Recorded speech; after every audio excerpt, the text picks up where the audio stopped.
Welcome to the Fluency Podcast, episode number 7.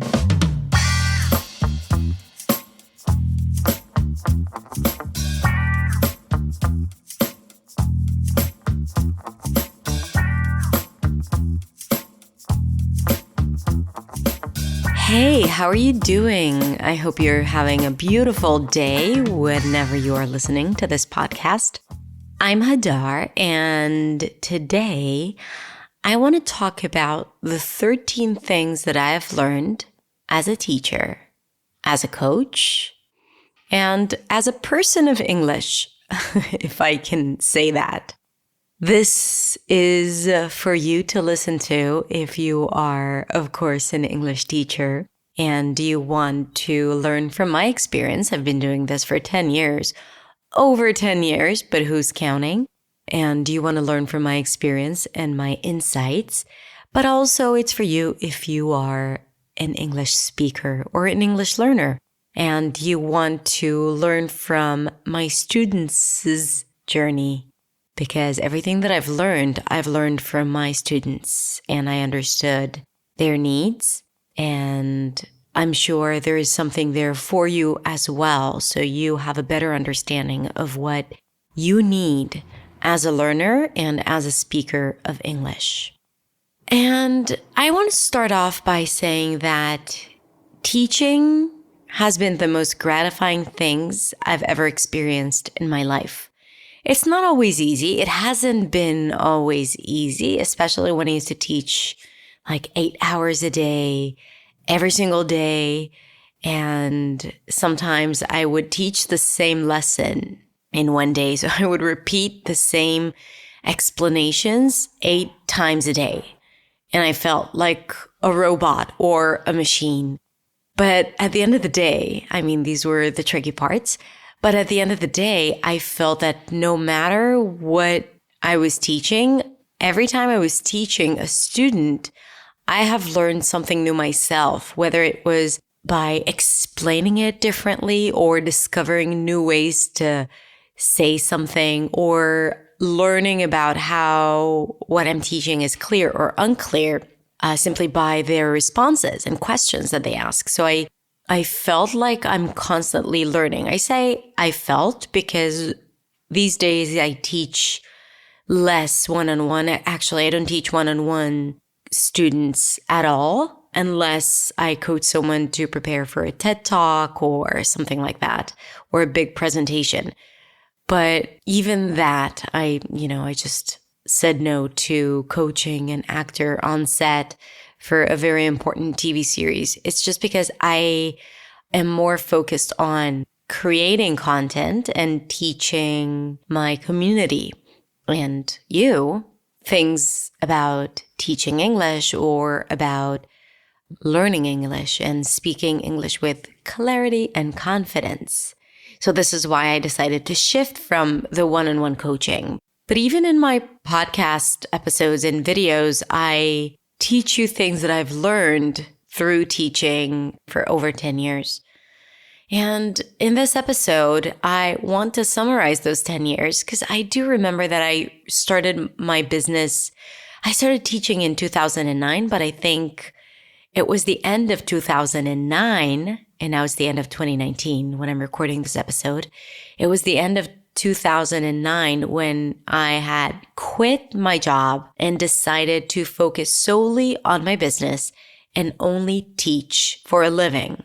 Of course, it took me a year to be able to support myself fully, but that was when I have made the decision that this is my destiny for the at least coming decade. And I was right because I have been doing this with a lot of joy for over 10 years. So I have learned a lot from teaching. I have learned a lot about myself. I've learned a lot about English. I have improved my English simply by teaching it and speaking it every single day.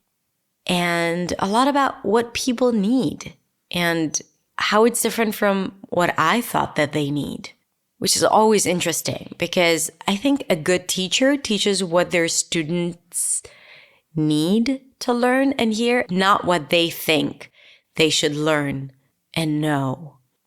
And this is why I always compare non-native speaking teachers to native speaking teachers, because I feel that I'm generalizing. So please forgive me if you are a native speaker and you're a teacher, and I'm sure you're doing an amazing job. But the way I've seen it in traditional English classes and methods and techniques, English is being taught in a way that this is how English should sound. This is what you should do. This is the ideal way of speaking English. Like, you need to bring yourself there rather than having someone knowing your journey and your obstacles and your challenges and addressing them first. This is the difference between what the teacher thinks you should know versus what the teacher knows you actually need. And what you need is to understand your struggles first so you can overcome them rather than trying to reach a certain ideal in speaking English. This is why I want to share with you what I have to share with you today, because everything that I've learned was gained in those 10 years of teaching. And it was definitely not a part of my awareness, my teaching awareness 10 years ago. I don't think I was a bad teacher, but I was a very self-indulgent teacher, I think. And in a second, you'll see why. Okay, so 13 things I've learned in 10 years of teaching.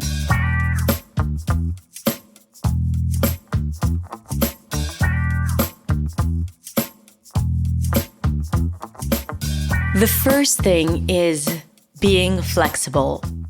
Well, there isn't just one way to teach something. And whenever I teach something, I always try explaining it in different ways. And the reason is that every student is different and every student needs different things. So I may have a student who is very, very analytical and they need to understand exactly what is going on inside the mouth when pronouncing a certain sound. And with them, I would have to go into the specifics of the physical aspects of the sound. And I may come across a student who is very intuitive. And like when I get into all the details of what the tongue is doing and all of that, they'll get overwhelmed and kind of like freak out and resist what I'm teaching them. So I won't even start with the placement or the sound. I would just have them try to imitate the sound and give them imageries and play with them and just go back and forth a few times until they get it. Because for them, that is a lot more valuable. And for some students, I would explain it in every possible way. I'll first go into the physicality of the sound, or if we're talking about an intonation pattern, then how we actually do it. And then I would give them some imageries or things to think about when they pronounce the sound. Or I would focus on the challenges and the substitutions that they're making and take it from the sound that they're currently pronouncing and explain it from there. So I'm very, very flexible and attentive to my students' needs, because if I have an agenda on how to teach something, it would work for only like 30% of my students and not to all of them. So I first of all try to see who is that person standing in front of me, or if it's in a class, then in the class. What is their background? What do they do? If they're introverts or extroverts, these are also elements that I take into consideration. So I won't do something that would make them feel extremely uncomfortable if they're introverts. But if they're extroverts, then I would get them to practice it right away in a conversation and encourage them to speak as much as possible. Their first language, that is also a huge component, because I would say some things for a person who speaks Arabic and other things for a person who speaks Japanese. So I always take that into consideration as well. And of course, I just test it and see what works and what doesn't. So let me give you an example. If I were to teach the relaxed as in book, right? And I have a student who's very analytical and he kind of like understands everything that is going on in the mouth. I would start with this basic explanation of drop your jaw, pull the tongue back, make sure the tongue is high up in the back, halfway up your mouth. So it's not really high up like the ooh sound, but a little lower. Drop the jaw, relax your lips and round them just a bit. And then I would just have them imitate or try to imitate that sound. But if I have someone that has no idea how to control their tongue, I would start by just going back and forth, having them imitate what I'm doing and say something like, imagine you want to say ooh, but you have a hot potato in the back of your mouth and you don't want it to touch. And you still need to say that ooh sound. What would you do? How would the sound come out? And then show them and say something like, okay, it's really hot. You don't want it to touch. And usually I get them to say the sound.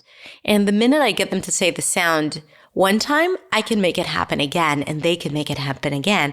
And the most important thing is that they know that they've said it correctly once. So it makes them feel capable. And then it's much easier to work with them and to show them the right path and the right direction. And then if that doesn't work, I would say, okay, try to yawn and try to say an ooh as you yawn. So they'll automatically open the back of their mouth, right? Raise the soft palate, which is what we need for the sound. So I trick them into doing the things that I want them to do by giving them another way to look at it or to get there. And for others, I would give other tricks, like make sure that you feel the root of the tongue with your fingers. And so I would have them touch right behind the chin, touch with their fingers right behind the chin, and swallow and feel the root of the tongue, and then try to deliberately push it down as they're pronouncing the sound. So these are just a few examples how flexible you can be when teaching someone. Always, always, always stay flexible and see who is standing in front of you and understand that there isn't this just one way of teaching something, because what works for you or for your other students may not work for others. And as a learner, if your teacher tells you something and you don't understand, you can ask them to explain it in a different way or say, this doesn't work for me. I need another way to look at it. Because if something is unclear, the problem is not with you. The problem is with the explanation. So always demand the explanation that fits you and the way you see things and the way you understand things. Okay, the second thing is to be open. While I have trained with a teacher when I was studying acting in 2003, so I had a teacher and I've learned a certain teaching method, it is 100% degrees different than what I'm doing right now. And the reason why that happened is because I have learned so much from my students. I think that there isn't a book out there that can teach you something that is better than what your students teach you. So if they tell you something or they ask you for something, that shows their struggle. And if you miss out on this opportunity to learn from their struggle and to teach the curriculum or whatever it says in the book, then you are concerned with just accomplishing something rather than accommodating the needs of your students. So always stay open and see what they have to say. The smallest look of uncertainty, the smallest meaningless question sheds so much light on other things and reveals something for you about how you are explaining things, or maybe something that you're not incorporating in your teaching that you need to start incorporating. Like I said in the beginning, I have learned something from every single student of mine. And that is only because I stayed open and I never showed up to a lesson with an agenda of what I want to teach, what I need to teach. And stuck to it. Like I always start with a plan. I always have a plan, but it usually changes because something comes up. I address it. I change it. I see that it's boring. I add something new. I'm very, very flexible, very creative in the lesson, and I'm very open to hearing what is working and what is not working. And when I say open, it's not because they're going to share it with you, but I actually encourage them a lot to share with me what is working for them and what's not. But I also look for all the secrets that they share with me in a conversation. You know, I consider myself to be a pretty good teacher, and I've never learned how to teach pronunciation. I've never read a book about teaching pronunciation. I have trained as an actress, so I was a student once. But again, like everything that I know and that I do right now in my teaching and the content that I create is all a result of just being open, learning from my students, and finding solutions for them, solutions to things that came up for them in our lessons and in between, or the issues that they shared with me when they just started training with me. And, you know, one of the reasons why I created English Teachers Academy, my teachers membership program, is because I felt that there aren't enough resources for teaching pronunciation and the American accent out there for teachers. And those that do exist out there, they just give you curriculum, but they don't give you the skills and the knowledge of working through your students' needs. And this is definitely something that we cover in the program. So it's not only about learning how to give feedback and how to teach things in an intuitive way, but it's really also about keeping that flexible and open mindset that you have to have in order for you to become a good teacher.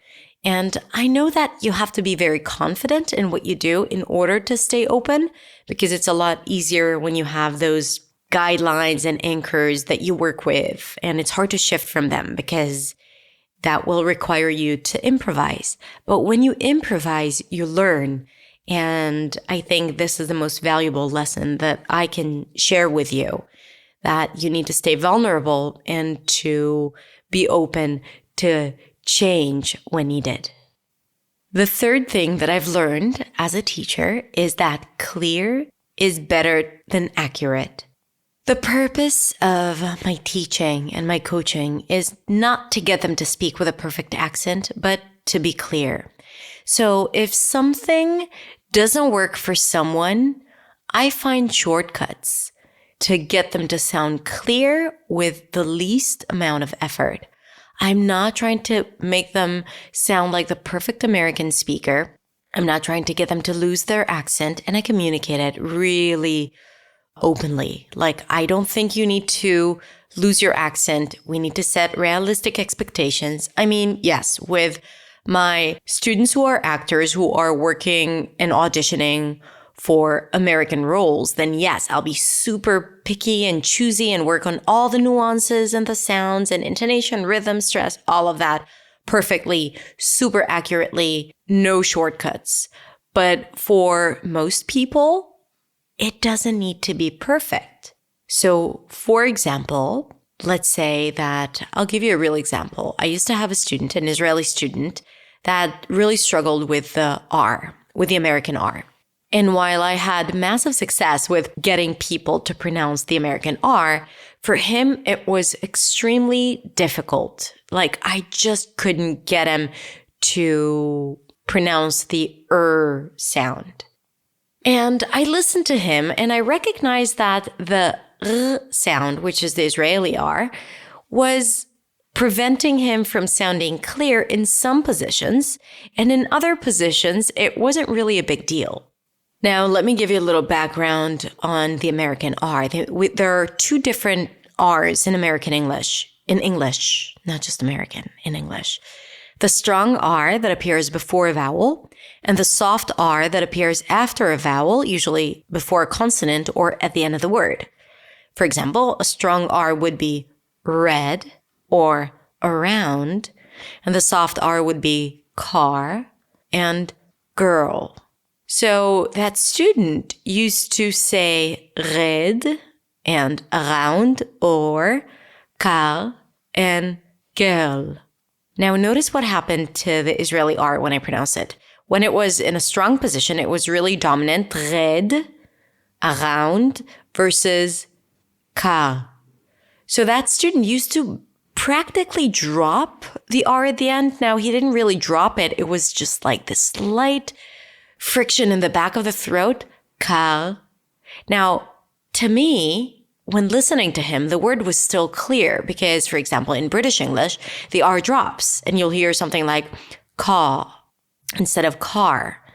So when he said car, the word was still clear. But when he said red, the word was not clear anymore. So what I did is I encouraged him to switch the r with a W sound. And then instead of red, I had him say wed. Now still, that's a different word. It's a W sound. But I was also able to get him to bring the tongue to a position where the R sounded a little dirty, like red, red. It wasn't a perfect R, but it was better than the r sound at the beginning, red. And it was a fine compromise between the Israeli R and the American R. The most important thing is that it made him sound clear. But at the same time, when I tried to have him pronounce that new R at the end, like car, it completely changed the word and it sounded funny. And I said to him, listen, just keep pronouncing the way you've been always pronouncing the R when it's at the end of the word, like car and girl and fo.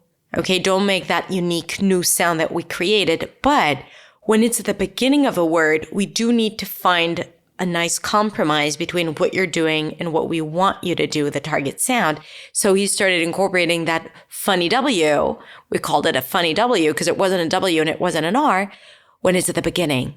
And that has improved his pronunciation and clarity immensely simply by doing that. So I wasn't fighting to get it super accurate. I didn't care as long as he was clear. And let me tell you this, within a few weeks, his funny W turned into an R, and eventually, by the end of the training, he was able to apply this R at the end of words as well. So it was so much more important than, fighting to get him to pronounce that R sound clearly and perfectly, because cheating is better. Cheating is better because, again, it makes them feel like, okay, I'm doing something that I know what I need to do. Even if it's not perfect, it already sounds better. And usually when you start moving them in the direction of the right sound, they'll get to the right sound eventually. There are a lot of things that make them resist and resent the pronunciation of the actual sound, or the muscles are not strong enough. So when you get them halfway there, it'll be a lot easier for them to get there fully, but it doesn't need to happen right away. Another thing that happened to me with one of my Spanish-speaking students is the flap T. So while she was able to pronounce the flap T clearly between words like Betty or better, then when the flap T appeared after an R, like party or 30, and the flap T is also a flap D, so also in the word order, it was really, really hard for her.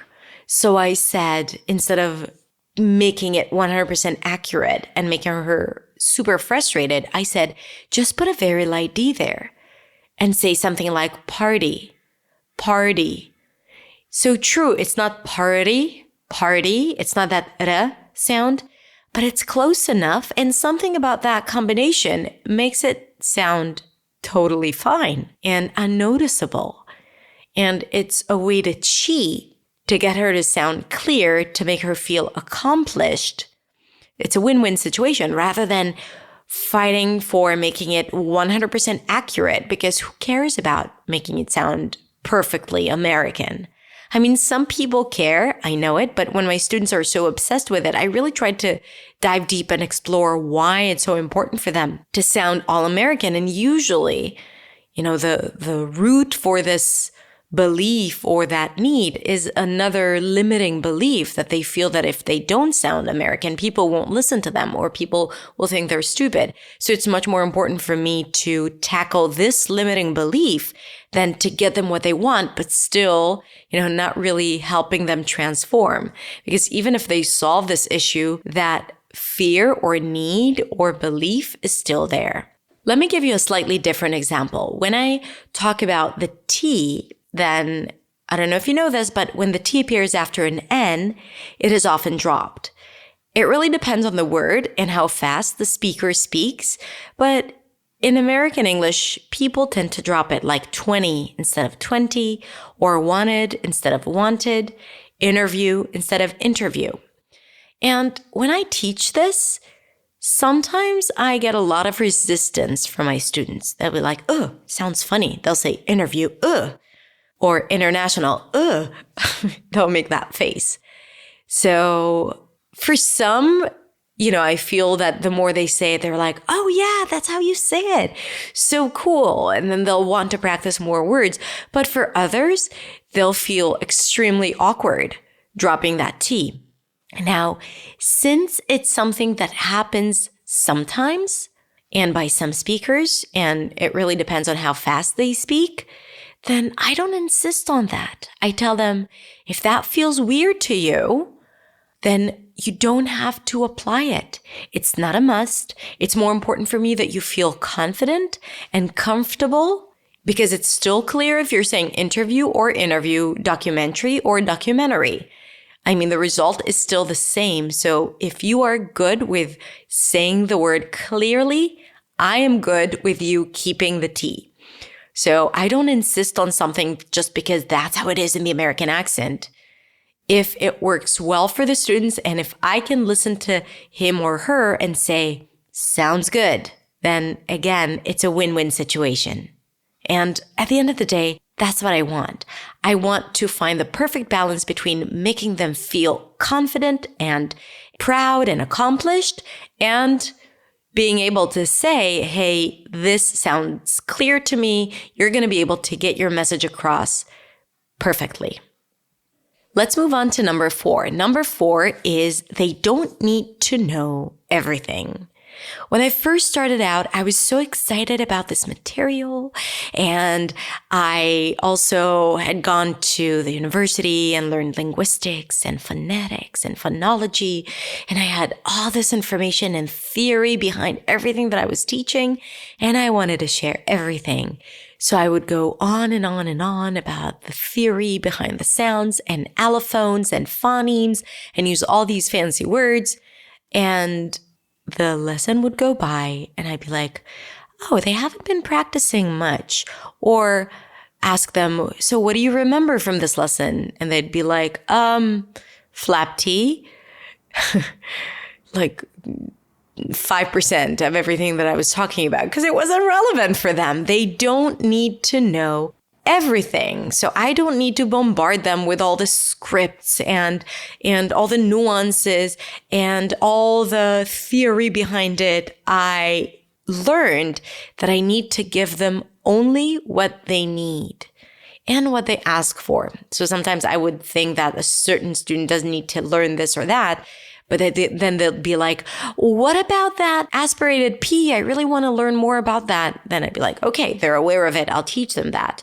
But for me, it would be much more important and interesting to teach them the O sound if they don't use it in conversation, or to help them feel more fluent, or to apply everything that they've learned with me in a conversation, because it's a lot easier to consume knowledge and to learn more and more and more.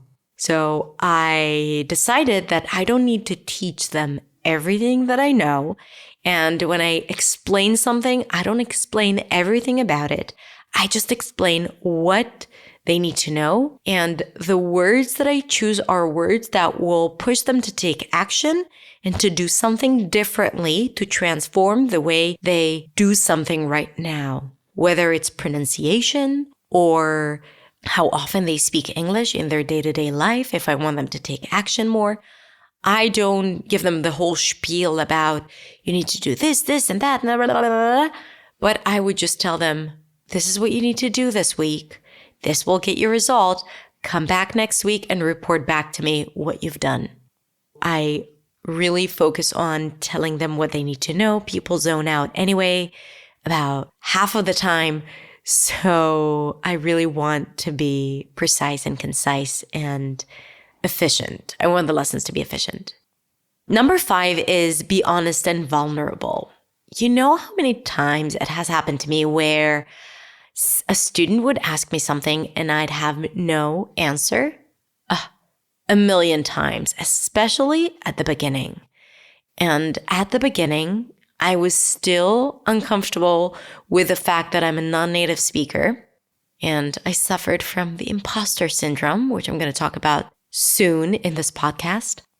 But I would not admit that I don't know the answer. And instead of saying, let me check, I would either give them the wrong answer, which is the worst thing you can do, or just change the conversation and not give them an answer and maybe answer it the following week, being like, oh, I've never answered your question. But I have realized that when I say something like, hey, you know what? I have no idea. Let's check it together. It takes the weight off my shoulders and they feel a lot better because it's like, we're both in this together. And they trust me more. They know that I'll always be honest with them. I'll never make something up and I'll be upfront about who I am and what I have to share. And they usually feel more comfortable around me because of that. And I think that if you say something that you are uncertain of and they find out that it's not true, you lost them. You lost their trust. And that's the worst thing that could happen between a teacher and a student. So always be honest, and it's totally okay to say that you don't know something and to use it as an opportunity to learn. The next thing is related to number 4, which is you don't need to know everything, is speak less. I remember when I first started out, when I had all this knowledge to share, I used to speak for the entire lesson. So maybe they have learned something, but they've come out of it as if they have come out of a lecture rather than a lesson or a training session. So while I'm very passionate, it comes from a place of passion. Like I'm really passionate about this and I want to explain it in all different ways and to talk about what needs to be done and give them ideas. If they just sit there and listen, they don't get it. They need to do it and say it and use it and repeat it and answer me and ask me questions. They need to speak more. If I speak more than them in a lesson, the lesson is a failure. That's what I think. Because the whole purpose of coaching someone and helping them to reach fluency is to get them to speak as much as possible, to put to practice everything that you teach them. And even if you teach them something new, you don't have to go on and on about it the entire lesson. And I'm actually right now speaking to myself 10 years ago because that was me. And if it's something that you happen to be doing yourself, then take my advice and just speak a little less, let them speak a lot more. Explanations are great, but there is nothing like actual practice. Number 7, the 7th thing that I learned is being a coach, not a teacher. So it really has everything to do with getting them to speak as much as possible and not get all self-indulgent about teaching. But it's really about understanding your role here as a teacher. So it's not about giving them the information as it is getting them to take action, because they can learn this information from a YouTube video or from a course, but they are learning with you because they want you to communicate the lesson or the content to them and that you will hold them accountable. So you will get them to do the work that they need to do. Usually they don't, because students usually don't do the work that they need to do. And that's totally fine, because I think that we need to also change the way we think about homework and about exercises. But either way, like they want you to hold them accountable and be like, have you done this? Do you understand? And to check in with them and to see that they're on the right track. So you have a job as a coach, like to push them forward, to dismantle barriers and tackle objections and to see if they're not doing something. Why aren't they doing it? Why is it so difficult for them? Is it really because they don't have time, or is it because they don't think it's possible for them? And to not be afraid to talk about the mental aspect and the psychological aspect and the barriers that people have when speaking English as a second language, because it's a huge part of it. So as a coach, you need to understand that, to reflect that to them and to motivate them to take the next step. And also as a coach, you want to give them simple steps to get to where they want to be. So you show them the way. You don't just like teach them and tell them what they need to do. You get them to do it themselves. And by setting small goals and showing them their progress, and to measure their progress is something that you need to do as a coach. And that leads me to number 8, which is no matter what they actually come for, like when they come to learn with you, it's never just about pronunciation, or it's never just about grammar, or it's never just about, I don't want to be stuck.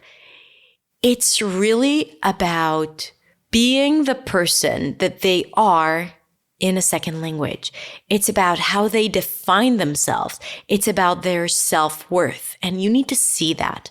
Like you need to understand that this is their internal motivation. So when there is some kind of resistance or objection, it usually comes out of a deep fear that is rooted in them, that is preventing them from being the person that they want to be or achieving the goals that they want to achieve.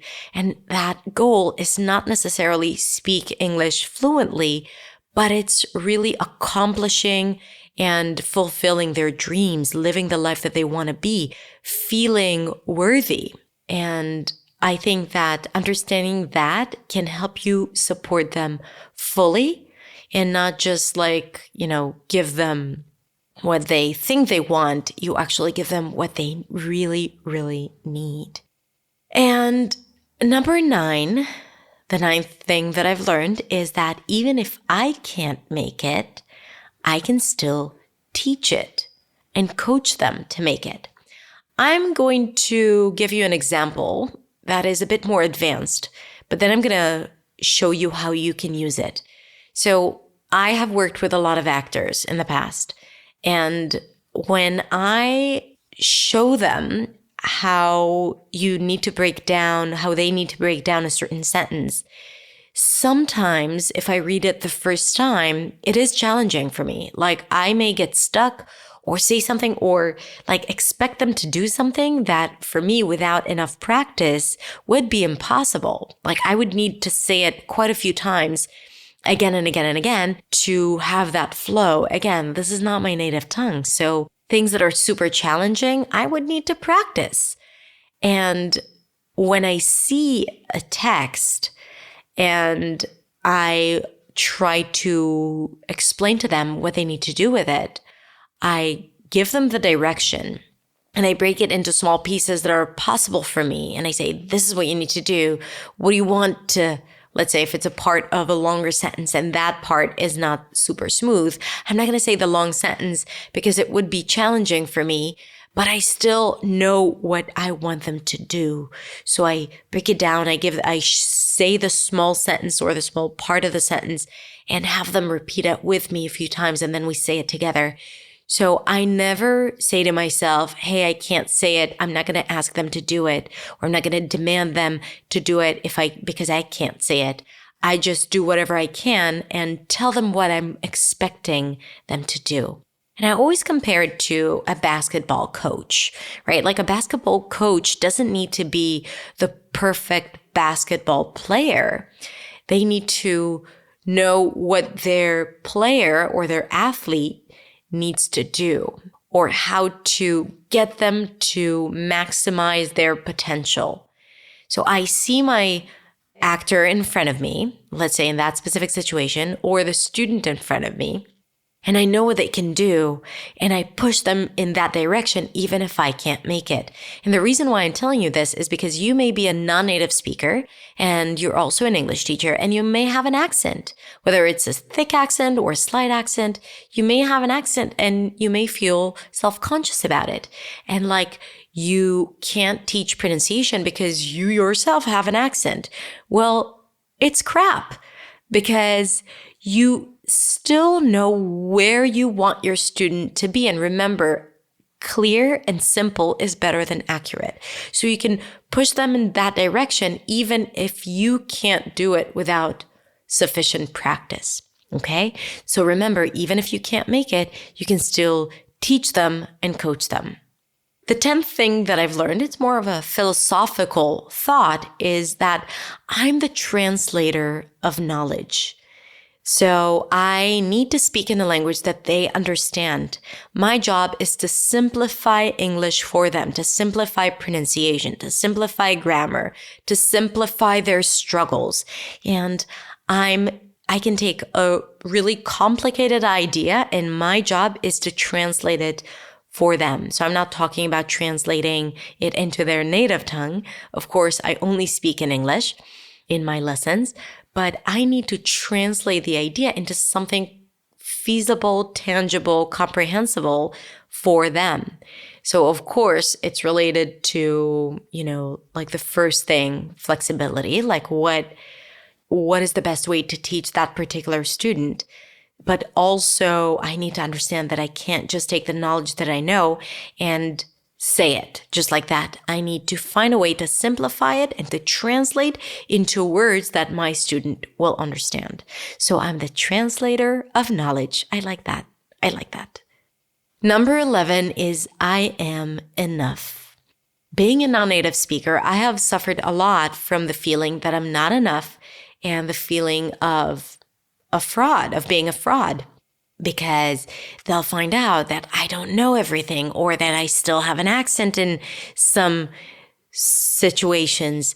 And I used to dread it. And that would totally hold me back when teaching at the beginning, especially when I started creating YouTube videos and teaching it online. I'd be like, who am I to teach this, being a non-native speaker?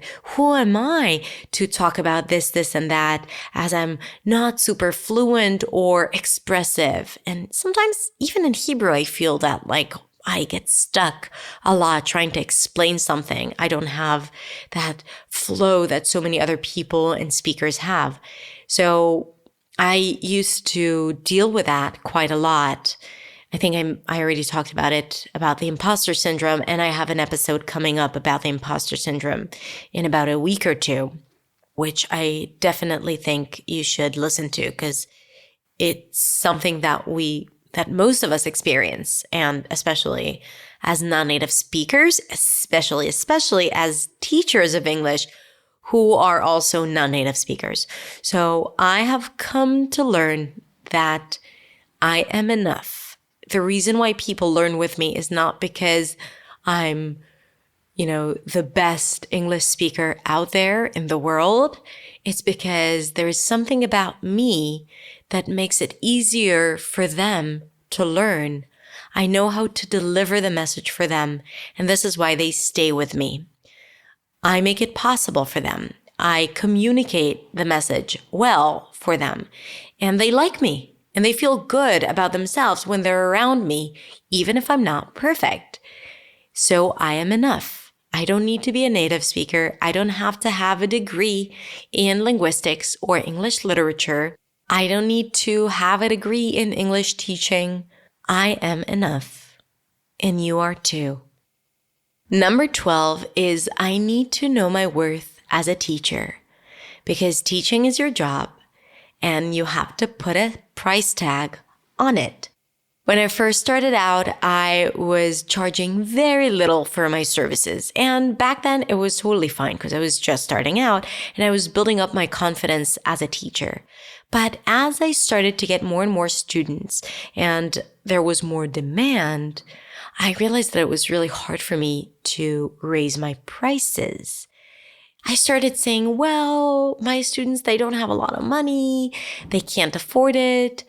But to be honest, it was just hard for me to say that I'm worth more than what people were paying me for.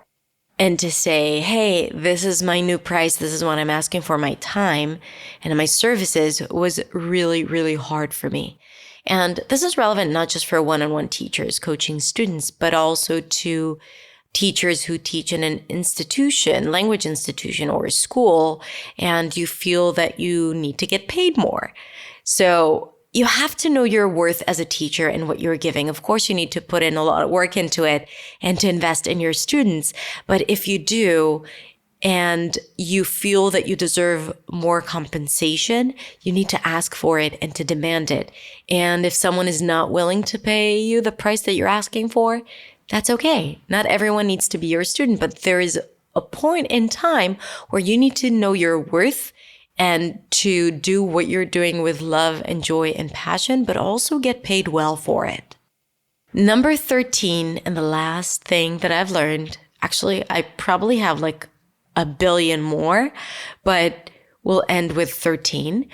Number 13 is you have to be organized and give clear action items at the end of each session. So it doesn't matter how well the lesson goes and how accomplished they feel at the end. People forget the moment they walk out the door. Okay? So they'll have a good feeling about themselves and they'll feel good, but they won't remember much unless they revisit the information after. But here's the thing. They won't do it unless they have clear instructions on what they need to do. Now, this is coming from sheer experience because at the beginning, I would just give them all the content of the lesson and exercises, and I'd be like, okay, so just practice what we've done, and they'd forget it, and then they won't practice. And I realized that the more specific I am, the more likely they are to actually do the work. So you need to, first of all, review what you've done in the lesson at the end. So always leave like 5 minutes at the end to review what you've done, just to remind them and to show them, to kind of like tell them the story of what just happened here. So this is what they'll come out with. And then tell them, here is what you need to do in order to review it. Tell them exactly where they can find it in the drive, in your email, in your notebook, and what steps they need to take exactly. And what I always add is how much time they need to spend each day or throughout that week. The more specific and clear you are, the more likely they are to say, okay, I can actually do it. Let's go ahead and do it right now. Because when it feels vague and overwhelming, they won't do it. Remember, overwhelm leads to quitting, and you don't want them to quit, even if the lesson went great, okay? They'll really feel the change if they practice, so you want them to practice as much as possible. So be very organized, have the files in place, share the folder with them in the drive, upload the content right after the lesson. Don't procrastinate because then you'll forget and then they won't get it. And then give them clear action items. You can even send them a quick email or a text message what they need to do. And if you're super duper serious about this, you can even send them a message or an email halfway into the week. If it's a group class, you can send everyone an email being like, so I'm just checking in to see how your practice is going, if you have any questions. And that'll remind them to practice or to actually ask you the questions that came up. And then they'll feel like you are totally in charge of their progress, and they'll be forever grateful because they'll see results, because they'll be practicing. So be very organized and always be clear about what you want them to do. Okay, my friend, we have come to the end. 13 in 10, 13 things I've learned in 10 years of teaching English and the American accent. This is a good time to tell you that I have a program for teachers where I share with you everything that I've learned, all the gazillion things that I've learned in those 10 years, how to teach pronunciation. I create for you lesson plans and done for you slides that you can just show to your students and activities, how I approach fluency, boosting your students' fluency. And also if you want to build your own business, how to build a business online and in your community. And the most important thing is that it's a beautiful community of teachers where we support each other. I coach you. There are peer groups. It's really a dream come true for teachers. I know I'm not objective, but I think it's really good. So if you want to find out when I open registration next, then click on the link in the show notes and you'll find out more about the program and you'll be notified when doors open. I hope to see you there. In the meantime, let me know what you think about this episode. Send me a DM on Instagram at hadar.accentsway or send me an email. And I'd love to hear what you think and I'd love to hear more from you, whether you're an English teacher or an English speaker and learner. Have a beautiful rest of the day, and I will catch you next time in one of the next episodes of the Influency podcast. Bye.